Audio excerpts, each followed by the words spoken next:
Hello friends, કેમ છો? મારી ઘરવાળીની યુટ્યુબ ચેનલમાં તમારું દિલથી સ્વાગત છે. તો આજે હું મારું રૂટીન કહું છું.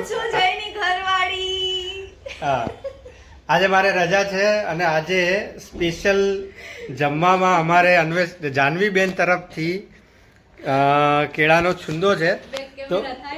તો કેળાના છુંદાની રેસિપી જાણવી હોય તો આપણે જાણવીએ. જાણવી, તમે શું કરી રહ્યા છો?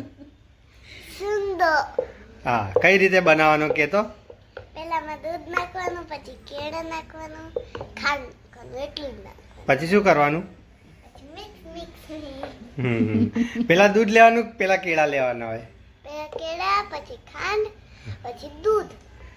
ઓકે, જો આપણે કેળાની રેસીપી ક્રેક કરી છે. આજ સુધી કોઈને આવડતું નહીં હોય, યુપીએસસી ની તૈયારી કરતા હોય એમને પણ નહીં ખબર હોય કેળાનો ચૂંદો કેમ બને. તો ખાસ ગૃહિણીઓ માટે તો આઈડિયા અક્ષર વસ્તુ છે. શાક બનાવવાની ઈચ્છા ના હોય પણ મેં બનાવ્યું છે ડુંગળી બટેકાનું શાક. ભાઈ કોઈ એવું ના કહેતા કે હું નહીં બનાવતી. મેં બનાવ્યું ડુંગળી બટેકાનું શાક. બોલો.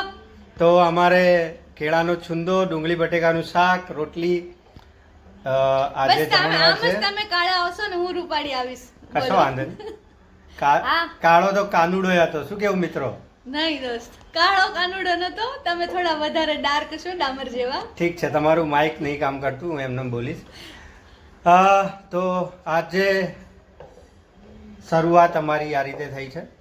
જો કે અત્યારે તો 1 વાગી ગયો છે. આજે હું જઈશ રૂપિયા કમાવા. હા, આજે અમે જવાના છીએ વિડીયો બનાવવા માટે. અને હું છે ને દાદાને ઘરે મજા કરવા જાય. હા, જાનુ જશે દાદાની ઘરે, અન્વેષા ગઈ છે સ્કૂલે, અને હું આજે રૂપિયા કમાઈશ. શું કહેશો તમે? મને તો એવું હતું કે 1 વીક ઓફ છે, આરામ કરીશ, પણ આરામ ક્યાં નસીબમાં છે. આવશે ને આમ તો એ બહુ ગમશે પછી. ઓકે, બાય, મળીએ. જાનવી, બાય કહેજે. કેવો બન્યો કેળાનો ચૂંદો? ચલો, બાય બાય. હવે અમે નીકળીએ છીએ. 3:30 થઈ ગયા છે અને હવે જઈએ છીએ અમે દેગામ. વિડીયો ઉતારવાનો છે અમારે, તો તૈયાર થઈ ગયા છે અને હવે જઈએ છીએ 3:30. આજે હું પહેલી વાર કોઈ પ્રમોશનના વિડીયોમાં સાડી પહેરીને જાઉં છું. ચલો, તો આ જાનુબેનને પહેલાં મૂકતા જાઉં દાદાની ઘરે અને પછી અમે જાઉં. બરાબર ને?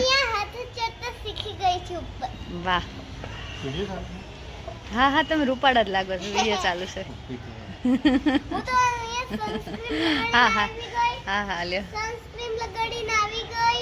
વાહ, ઓ, જો સનસ્ક્રીન લગાડીને આવી ગઈ, પણ હું ચશ્મા ભૂલી ગઈ છું ઘરે. અરે રે, કાંઈ વાંધો નહીં. તાર પપ્પાએ પહેરી લીધા છે. હાલો, હવે જઈએ. પણ અહીંયા તો કઈ તડકો નહીં લાગે. ચલો ભાઈ, હવે અમે અમારા કામ ઉપર નીકળી ગયા છે. આ વચ્ચે એક ડેમ આવે છે દેગામ, અમદાવાદથી દેગામ જાય ત્યારે. અને જો આ શોરૂમ છે, આ શોરૂમનો 2nd ફ્લોર છે અને આ શોરૂમના માલિક તમે જે જોઈએ એ અજીતભાઈ છે. તો વિડીયો શૂટિંગ કરવાનું હોય એ પહેલાં અમારે ડિસ્કસ થતું હોય કે કઈ ઓફર છે, કઈ રીતે વિડીયો બનાવવો છે, કઈ રીતે આઈડિયા છે. અને અમારા વિડીયો બનાવતા બનાવતા કેટલી ધમાલ મસ્તી થાય છે ને એ પણ તમને આ વિડીયોમાં જોવા મળશે. તો આગળ આ વિડીયો પૂરેપૂરો જોજો, બહુ મજા આવશે.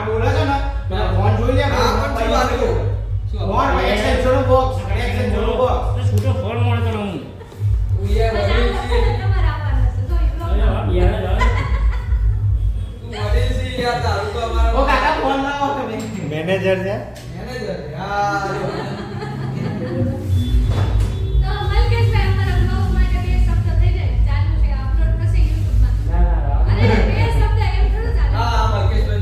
તો અમારા મલકેશભાઈ છે, શ્રી ઉમિયા ઇલેક્ટ્રોનિક્સના માલિક નથી પણ મેનેજર છે, જે આપણા સ્ટોરને બહુ સારી રીતે સંભાળે છે. અને જુઓ, અહીંયા અમારા વિડીયો પાછળ એમની પણ બહુ ઘણી મહેનત છે.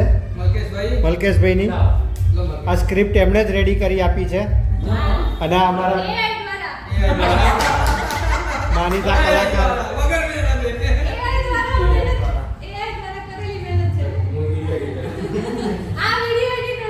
આ વિડીયો એડિટર છે, મલકેશભાઈના નાના ભાઈ.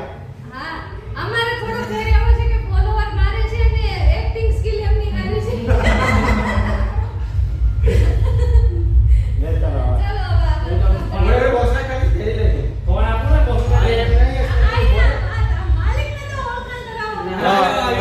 અમારે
ઘરઘંટી છે એનું એડવર્ટાઇઝ કરવા માટે, કેમ કે આ લોકો જોરદાર ઓફર લઈને આવ્યા છે.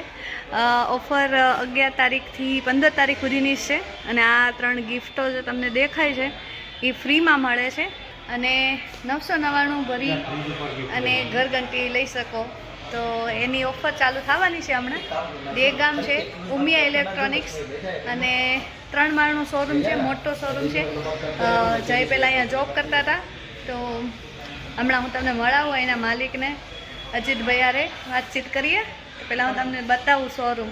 જો અહીંયા તો ખાલી આ ફ્રીજનું જ છે અને એસી છે, ફ્રીજની એસી અને ઘરઘંટી છે, બસ. મસ્ત ઝંડો ફરકે છે આપણો અહીંયા દુકાનની બહાર છે અને દુકાનનું નામે બતાવી દો. ચલો, જો આટલો મોટો શોરૂમ છે અહીંયા અને નામ છે ઉમિયા ઇલેક્ટ્રોનિક્સ.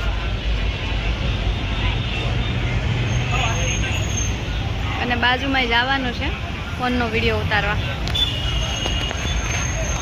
આ છે દેગામ.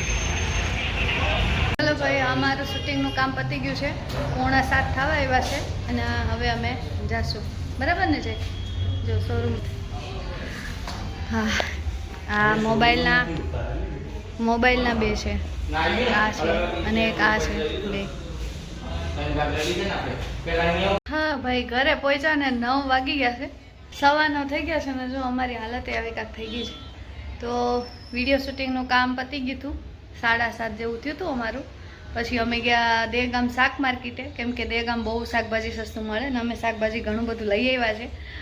અહીંયા જે ભાવમાં હોય ને ત્યાં અડધા ભાવમાં એ શાકભાજી મળે. જેમ કે એક્ઝામ્પલ તરીકે હું કહું તો અમારે અહીંયા ડુંગળી છે ને 40ની કિલો મળે અને દેગામમાં 25ની કિલો મળે છે. એટલે શાકભાજીમાં લીલોતરીમાં બહુ ફેર પડે. એટલે અમે ત્યાંથી થેલી ભરીને મારું અને મારા સાસુ માટે તો શાકભાજી લઈ આવ્યા છે.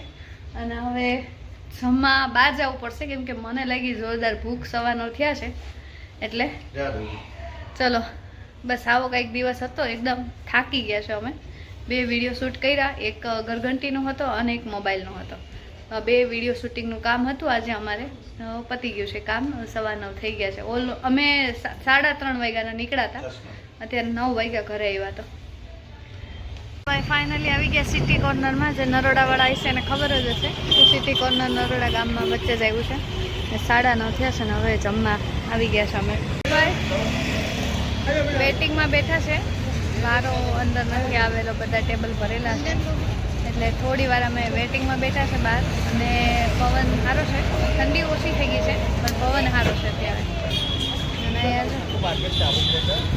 થોડા પીવાનું ચાલુ કરી દેશે. પવન જોરદાર છે અત્યારે. 9:30 પોણા 10 થયા છે.